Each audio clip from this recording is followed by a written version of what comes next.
Welcome. Glad to have you with me this evening. Let me turn on a couple more lights here and then we'll start.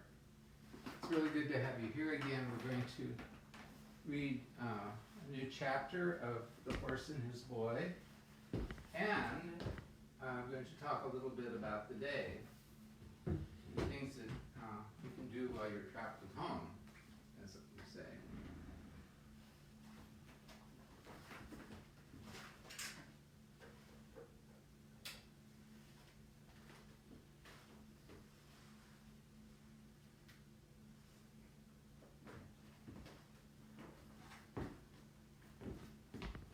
I'm going to show you something.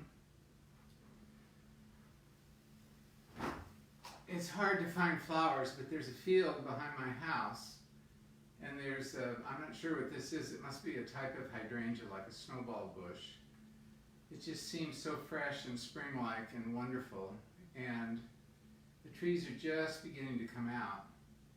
And this is a mustard seed plant. You know, it says, Jesus said that if you have faith as the size of a mustard seed, which is infinitesimal, you can move mountains and do all kinds of things. And right now we need whatever faith we can find, most of them the size of a mustard seed with this isolation. This is a gift for you, a Sunday bouquet for you all. I'm glad you are here with me. This is a Portuguese bud vase, and this is a separate vase, and then there's the bottom where you can put individual flowers in them. I found this at a thrift store, but I think it's quite wonderful because you can easily arrange things without them being big and bushy. But I have a funny story about the mustard plant. So I picked them, and I took a jar of water with me when I went out to get the mustard in the field, and because I figured it would wilt really fast. Well, mustard plants aren't exactly that fragile. I thought they would just wilt right away.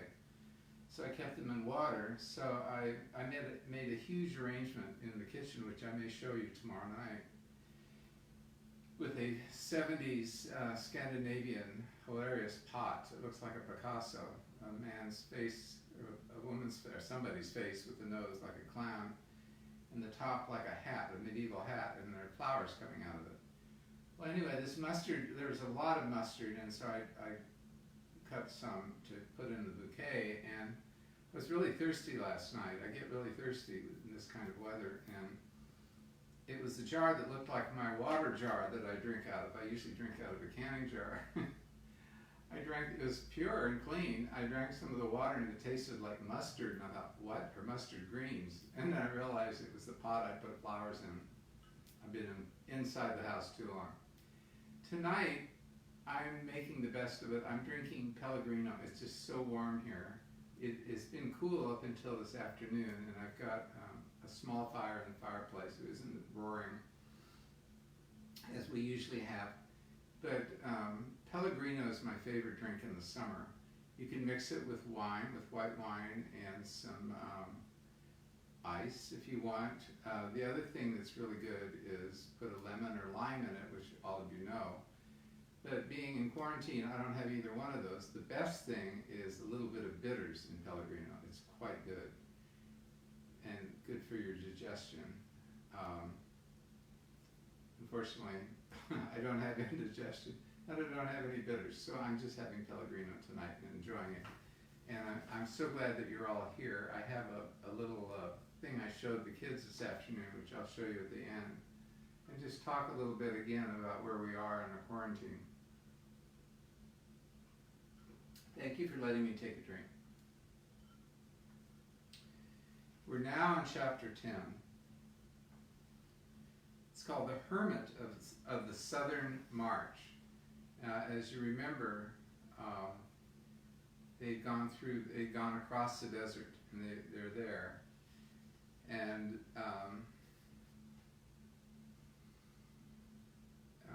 Bree took things much more gently than the day before. It was really Hwin, though she was the weaker and more tired of the two, who set the pace. This was after they went over the desert. As we ended last night, the valley itself, with its brown, cool river and grass and moss and wildflowers and rhododendrons, which was such a pleasant place that it made you want to ride slowly. Okay, so the Hermit of the Southern March. After they had ridden for several hours down this beautiful valley, it widened out and they could see what was ahead of them. The river which they had been following here joined a broader river, wide and turbulent, which flowed from their left to their right toward the east. Beyond this new river, a delightful country rose gently in low hills, ridge beyond ridge, to the northern mountains themselves. To the right, there were rocky pinnacles,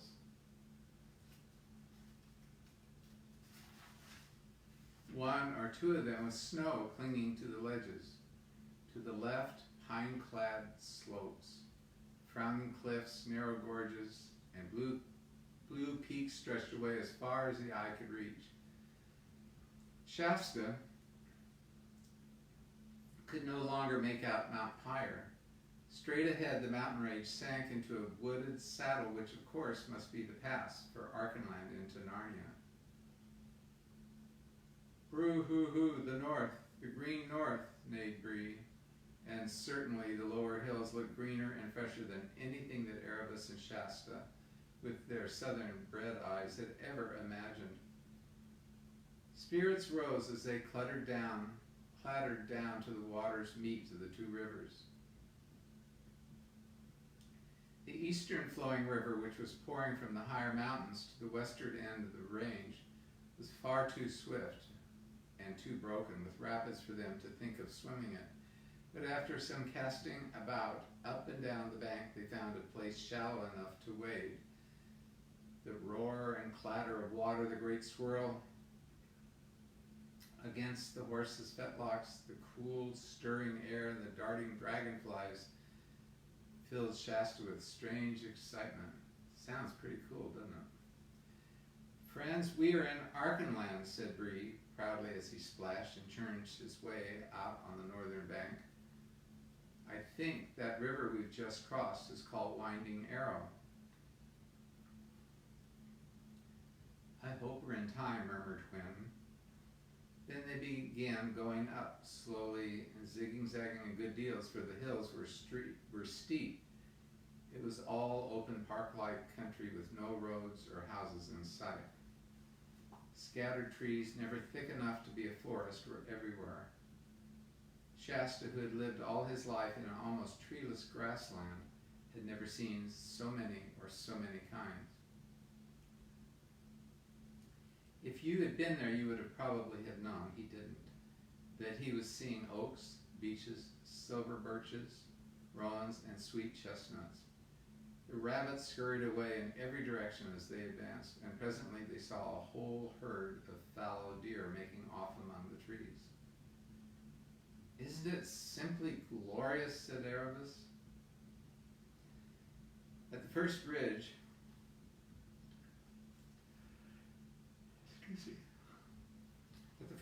Shasta turned in the saddle and looked back. There was no sign of Tashbaan. The desert unbroken except by the narrow green crack down which they had traveled down spread to the horizon. Hello, he said suddenly. What's that? What's what? Said Bree, turning around. Quinn and Erebus did the same. That, said Shasta, pointing. It looks like smoke. Is it a fire? Sandstorm, I should say, said Bree. Not much wind to raise it, said Erebus. Oh, exclaimed Quinn, look. There are things flashing in it. Look, there are helmets and armor. And it's moving this way. By Tash, said Erebus. It's the army, it's Rabadash. Of course it is, said Quinn. Just what I was afraid of. Quick, we must get to Anbar before it. And without another word, she whisked round and began galloping north. Bree tossed his head and did the same. Come on, Bree, yelled Erebus over her shoulder. The race was very grueling for the horses. As they topped each ridge, they found another valley and another ridge beyond it. And though they knew they were going in more or less the right direction, no one knew how far it was to Anbar. From the top of the second ridge, Shasta looked back again. Instead of a dust cloud well out in the desert, he now saw a black, moving mass, rather like ants, on the far bank of the winding arrow. They were doubtless looking for a ford. You know, sorry for yawning. I took a long walk today. It was like that. You go all the way up to the top of the mountain, and you just keep going up further and further, and it's sort of you have to push yourself to do it, but then once you're up there, you can see for miles, and then you get to walk back, even though it's up and down. It doesn't take quite as much energy knowing that you're going back. Sorry to divert. They're on the river, he yelled wildly. Quick, quick, shouted Erebus. We might as well not have come at all, if we don't reach Andred in time. Gallop, Bree, gallop. Remember, you're a war horse. It was all Shasta could do to prevent himself from shouting out similar instructions, but he thought the poor chap's doing all he can already and held his tongue.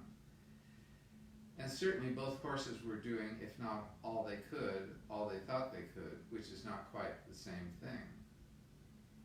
Have you ever felt like that? I have. Bree had caught up with Wynne, and they thundered side by side over the turf. It didn't look as if Wynne could possibly keep it up much longer. At that moment, everyone's feelings were completely altered by the sound from behind. It was not the sound they'd been expecting to hear, the noise of hoofs and jangling armor, mixed perhaps with Calormene battle cries. Yet Shasta knew it at once. It was the same snarling roar he had heard that moonlight night when they first met Erebus and Wynne. Bree knew it too. His eyes gleamed red, and his ears lay flat back on his skull, and Bree now discovered that he had not really been going as fast, not quite as fast as he could. Funny about that. Shasta felt the change at once. Now they were really going all out. In a few seconds they were well ahead of Wynne. It's not fair, thought Shasta. I did think we'd be safe from the lions here.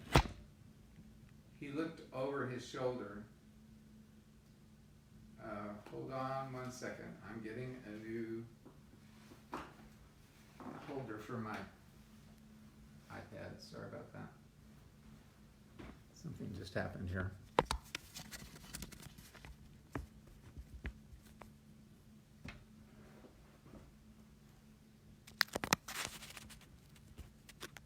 There we go.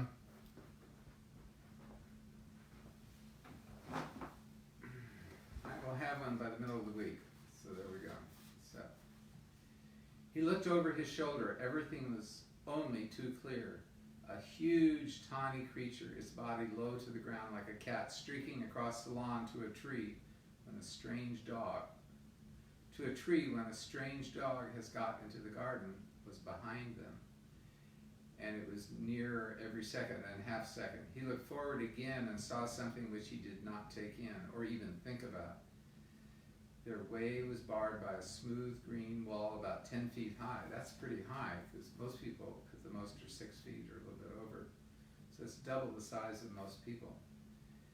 In the middle of that wall, there was a gate. It was open.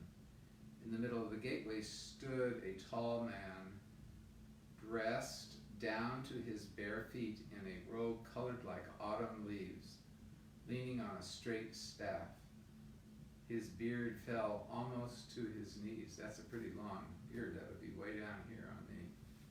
Wow. Shasta saw all this in a glance and looked back again. The lion had almost got Wynne by now. It was making snaps at her hind legs, and there was no hope now in her foam-flecked, wide-eyed face. Stop, bellowed Shasta in Bree's ear. Must go back, must help. Bree always said afterward that he never heard or never understood this, as he was in general a very truthful horse. You must accept his word. Shasta slipped his feet out of the stirrups, slid both his legs over the left side, hesitated for one hideous hundredth of a second, and jumped. It hurt horribly and nearly winded him, but before he knew how it hurt him, he was staggering back to help Erebus. He had never done anything like this in his life before and hardly knew why he was doing it now. One of the most terrible noises in the world, a horse's scream, broke from Hwin's lips. Erebus was stooping low over Hwin's neck and seemed to be trying to draw her sword. Now all three, Erebus, Hwin, and the lion, were almost on top of Shasta. Before they reached him, the lion rose on its hind legs, larger than you would have believed a lion could be, and jabbed at Erebus with its right paw. Shasta could see all the terrible claws extended. Erebus screamed and reeled in the saddle. The lion was tearing her shoulders. Shasta, half mad with horror, managed to lurch toward the brute. He had no weapon, not even a stick or a stone. He shouted out idiotically as the lion as one would at a dog. Go home! Go home! For a fraction of a second, he was staring right into its wide-open, raging mouth. Then, to his utter astonishment, the lion, still on its hind legs, checked itself suddenly, turned head over heels, picked itself up, and rushed away. Wow, that's great. Shasta did not for a moment suppose it had gone for good. He turned and raced for the gate in the green wall, which now, for the first time, he remembered seeing Hwin, stumbling and nearly fainting, was just entering the gate. Erebus still kept her seat, but her back was covered with blood. Come in, my daughter, come in, the robed and bearded man was saying, and then, come in, my son, as Shasta panted up to him. He heard the gate closed behind him, and the bearded stranger was already helping Erebus off her horse. They were in a wide, perfectly circular enclosure protected by a high wall of green turf. A pool of perfectly still water, so full that the water was almost exactly level with the ground, lay before him. At one end of the pool, completely overshadowing it with its branches, there grew the hugest and most beautiful tree that Shasta had ever seen. Beyond the pool was a little low house of stone roofed with deep and ancient thatch. There was a sound of bleating, and over at the far side of the enclosure there were some goats. The level ground was completely covered with the finest grass. Are you, panted Shasta, are you King Lune of Archenland? The old man shook his head. No, he replied in a quiet voice. I am the hermit of the southern march, and now, my son, waste no time on questions, but obey. This damsel is wounded, your horses are spent. Rabidash, as this moment, is finding a ford over the winding arrow. If you run now without a moment's notice, you will still be in time to warn King Lune. Shasta's heart fainted at these words, for he had felt he had no strength left. Have you ever felt that way? I have. Feel that way today, actually, after walking. And he writhed inside at what seemed the cruelty and the unfairness of the demand. He had not yet learned that if you do one good deed, your reward usually is to be set to do another and a harder and better one. But all he said out loud was, "Where is the king?" The hermit turned and pointed with his staff. "Look," he said, "there's another gate right opposite to the one you entered by. Open it and go straight ahead. Always straight ahead, over level or steep, over smooth or rough, or dry or wet. I know by my art that you will find King Lune straight ahead, but run, run, always run." Shasta nodded his head, ran to the northern gate, and disappeared beyond it. Then the hermit took Erebus, whom he had all this time been supporting with his left arm, and half carried her into the house. After a long time, he came out again. "Now, cousins," he said to the horses, "it is your turn." Without waiting for an answer, and indeed they were too exhausted to speak, he took the bridles and saddles off both of them. Then he rubbed them both down so well that a groom in the king's stable could not have done it better. There, cousins, he said, dismiss it all from your minds and be comforted. Here is water, there is grass. You shall have hot mash when I have milked my other cousins, the goats. Sir, said Lynn, finding her voice at last, will the Tarquina live? Has the lion killed her? I who know many present things by my art, replied the hermit with a smile, have yet little knowledge of things future. Therefore I do not know whether any man or woman or beast in the whole world will be alive when the sun sets tonight.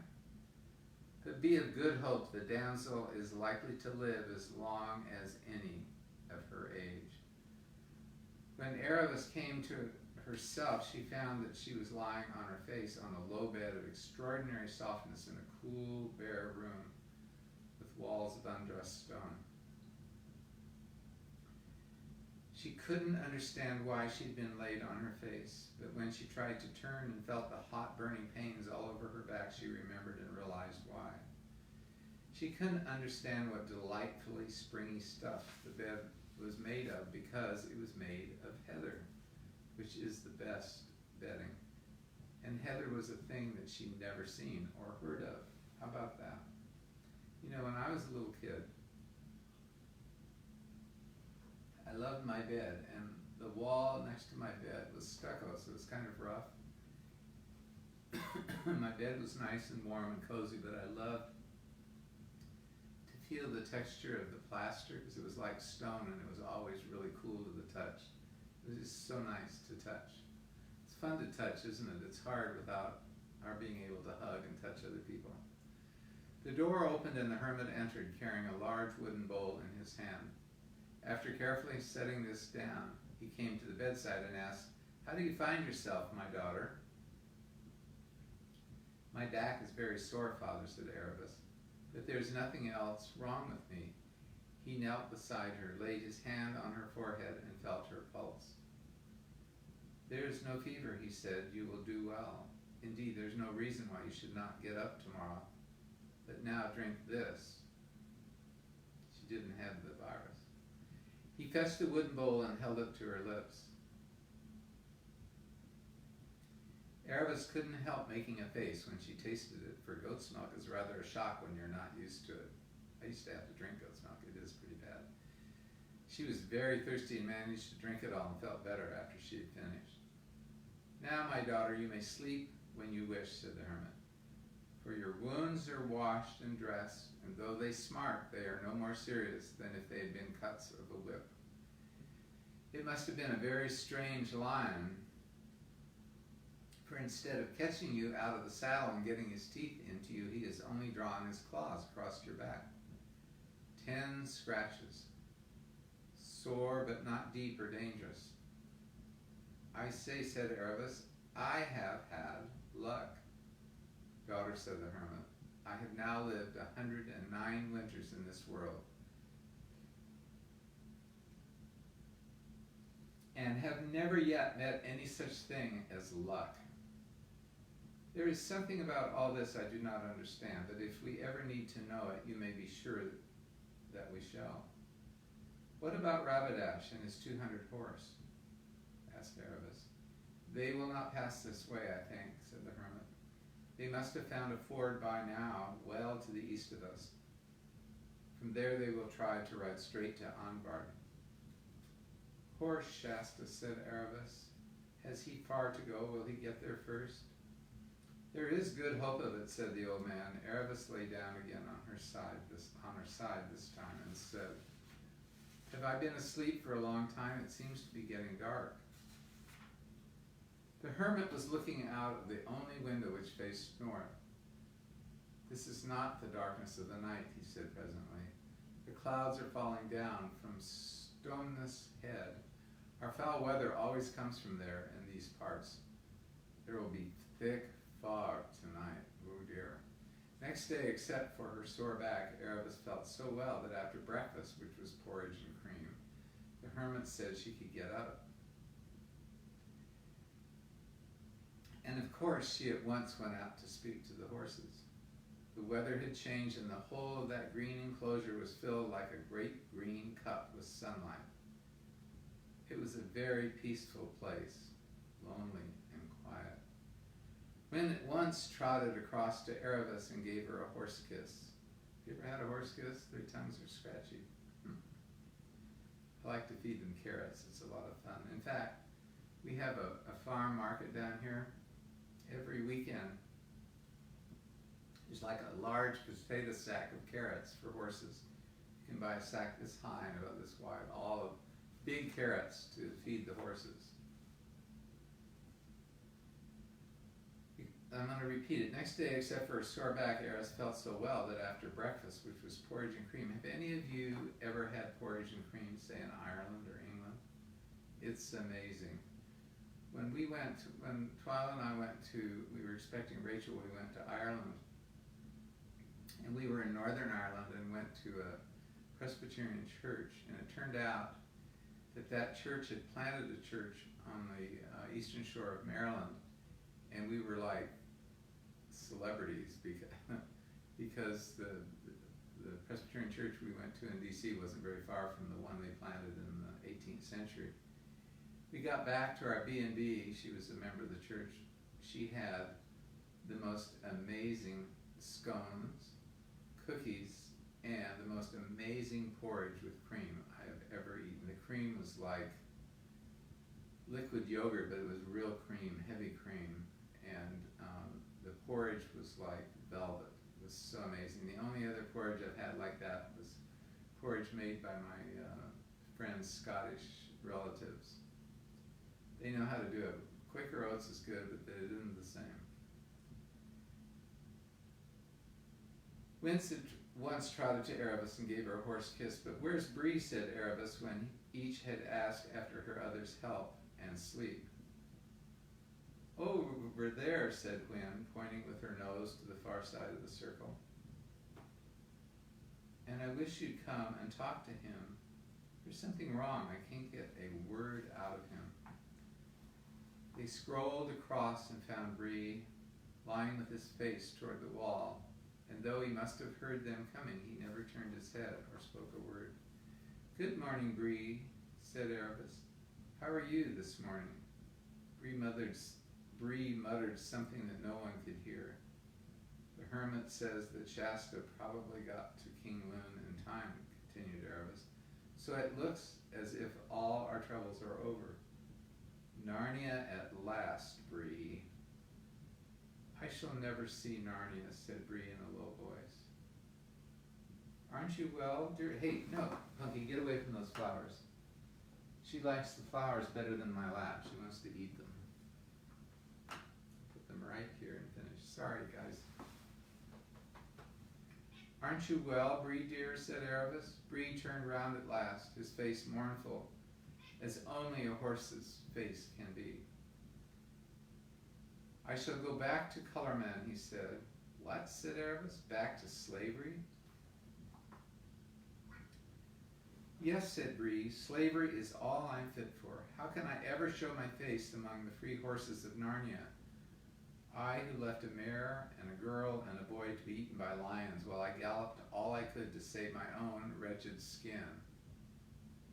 Shasta didn't, snorted Bree. At last he ran in the right direction. He ran back. And this is what shames me most of all. I, who call myself a war horse, and boasted of 100 fights to be beaten by a little human boy, a child, a mere foal, who had never held a sword nor had any good nurture, or example in his life. I know, said Erebus, I felt just the same. Shasta was marvelous. Just as bad as you, Bree. I've been snubbing him and looking down on him ever since you met us, and now he turns out to be the best of us all. But I think it'd be better to stay and say we're sorry than to go back to Calorman. It's all very well for you, said Bree. You haven't disgraced yourself, but I've lost everything. My good horse, said the hermit, who had approached them unnoticed because his bare feet made so little noise on that sweet, dewy grass. My good horse, you lost nothing but your self-conceit. No, no, cousin, don't put back your ears and shake your mane at me. If you are really so humble as you sounded a minute ago, you must learn to listen to sense. You're not quite the great horse you had come to think, from living among poor, dumb horses. Of course, you were braver and cleverer than all of them. You could hardly help being that. It doesn't follow that you'll be any more very special in Narnia. But as long as you know you're nobody special, you'll be a very decent son of horse, be a very decent sort of horse on the whole. Let's do that one again. But as long as you know you're nobody special, you'll be very decent sort of horse on the whole, and taking one thing with another. And now, if you and my other four-footed cousin will come round to the kitchen door, we'll see about the other half of that mash. Oh boy, they're going to get more mash and cream. How about that? It's really great. I love Lewis's images of the mountains, the snow-capped peaks. It reminds me of Northern California and also Southern California, the Los Angeles forest, the mountains, Big Bear. On the backside of the mountains in Southern California is the high desert. And I have to tell you a story that when Lewis described going up the steep hills back and forth on the switchback road. When my mom and dad, they were married in the late 20s, they had an old Model A Ford. My dad had it all fixed up. It's their special honeymoon wagon. And in those days, you had, well, most of you can't remember, but standard shift had a clutch and a brake. But the Model Ts had 3 pedals. One went up, one went reverse, and one was a brake. And it would kick in and then take you up or down. Well, anyway, the forward pedals stuck. The brake worked fine. But the only way they could go up the switchback was up backwards. And that's what they did.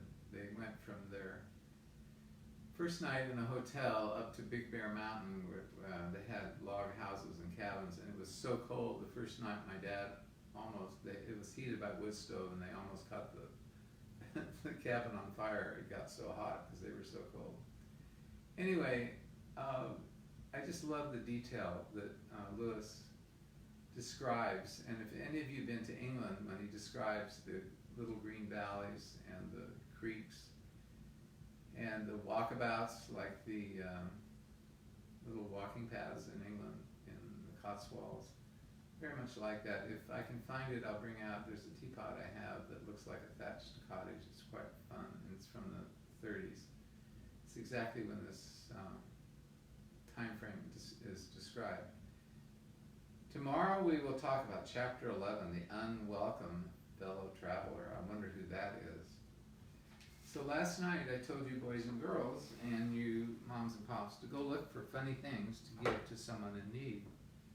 And today, when we were reading the Little Lame Prince and his traveling cloak, I showed them. I'm going to show you something very funny for those of you that didn't see it. I wanted to show. I have it here. Yeah, here it is.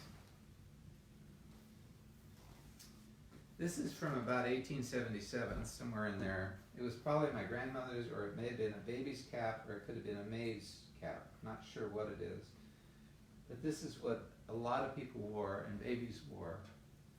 And later this week, I'm going to try to find my father's christening gown and traveling cape. We actually have one that's made out of white wool. It's the most amazing thing. Anyway, this is a hat. It's a cap. It doesn't fit me. But maids would wear these, and then it would be tied around their neck. So I thought you might enjoy seeing this. And you can join us tomorrow. Monday it's at 4, the rest of the week's at 3. And we'll have tea and read another chapter of The Little Lame Prince and His Traveling Cloak. We're going to do it 5 days. And then tea time will be discussing manners, and based on a book, Butler's book, like the Butler in Downton Abbey and the customs and things, and we'll show you some things.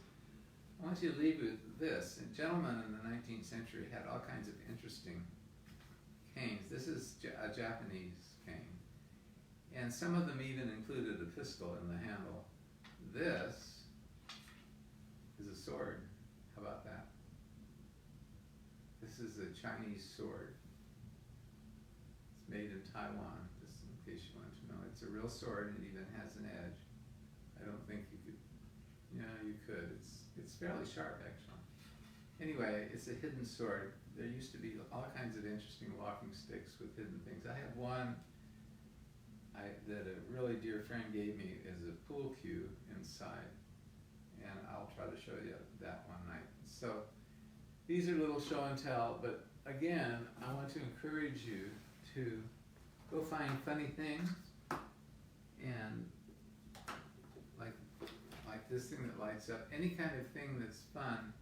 Because today when we were reading about the Little Prince, he was never taken seriously because he couldn't walk and people ignored him.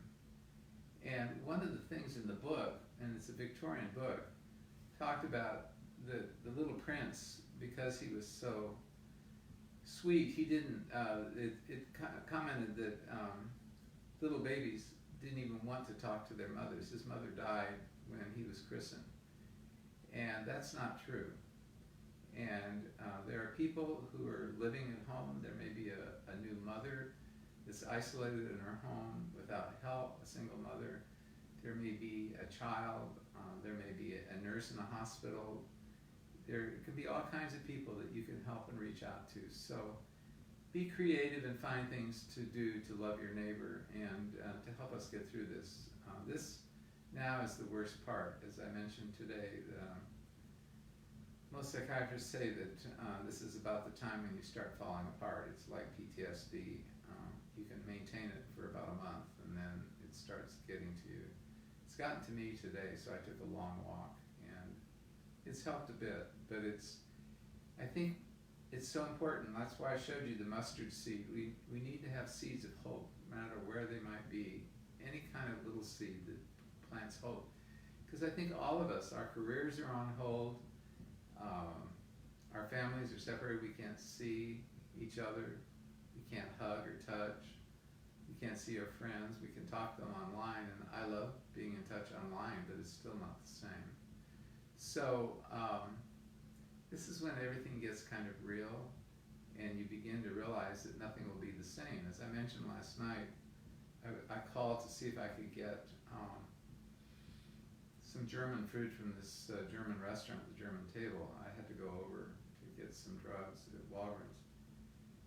And I called them, they didn't answer, and then I called the shop next door, and the store is for lease, they're gone, they've left.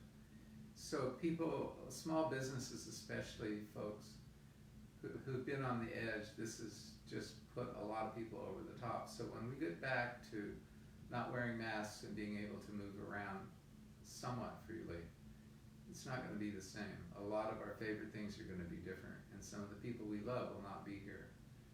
So love the one you're with, and love them well. Thank you so much for tuning in, and I will see you tomorrow night at 7, and if you're up for it, at 4, we'll talk some more about the little lame prince. He's disappeared, and they've had a funeral for him, so there's some real stuff going on, and it'll be very exciting to find out. So have a good night, and God bless. And remember, find someone in need and love them at a distance. I saw a great meme today. It was a Scottish bagpiper. He said the perfect social distancing uniform. Have a good night.